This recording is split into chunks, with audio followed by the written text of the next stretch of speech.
Telefon şirkəti olaraq hər birinizi salamlayırıq.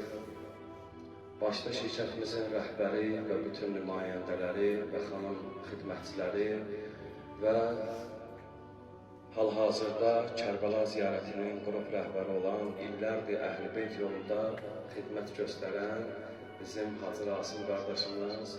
Allah bütün xidmətçilərimizin ömrünə bərəkət versin. Allah daima bizlərə nəsib eləsin ki, siz zəvvarların xidmətində dayanaq inşallah. İnşallah bugün bu niyyətlə yığışmışıq ki, bura Həzrəti xanım Zeynəb salamullah əleyhanın anası Həzrəti xanım Zəhra salamullah əleyhaya məclis quraq və həm Kərbəla zəvvarları, həm də Məşəd zəvvarları ilə bağlı az da olsa inşallah verilən bu ruzidən müşehiyyək və daha sonra isə məclisimizi tamamlayaq və hər birinizə inşallah bu ziyarətlərlə bağlı diplomlar da təqdim olunacaq və hədiyyələr də veriləcək. Allah qəbul eləsin, Allah hər birinizə nəsib eləsin ki, bizimlə müqəddəs ziyarətlərə zəvvar olasınız inşallah.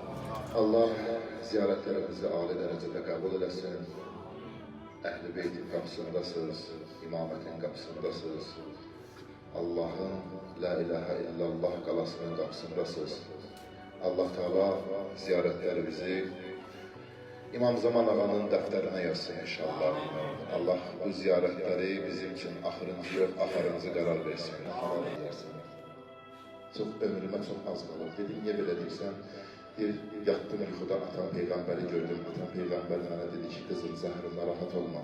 Bu zülümlərdən qurtarıb mənə Əhl-i Beytimdən birinci çatan sən alacaqsın. Dedi, ikinci sözün nədir? Dedi, birinci sözün budur ki, məni halal elə. İkinci sözün nədir? Zəhracan. Dedi, əmoğlu, Əleycan, səndən istəyim budur ki, hər gecə yuxudan oyananda oğlum Hüseynin başının üstünə su qoyarsın. Dedim, niyə? Dedi, bəlkə də sən bilirsən, bəlkə də bilmirsən.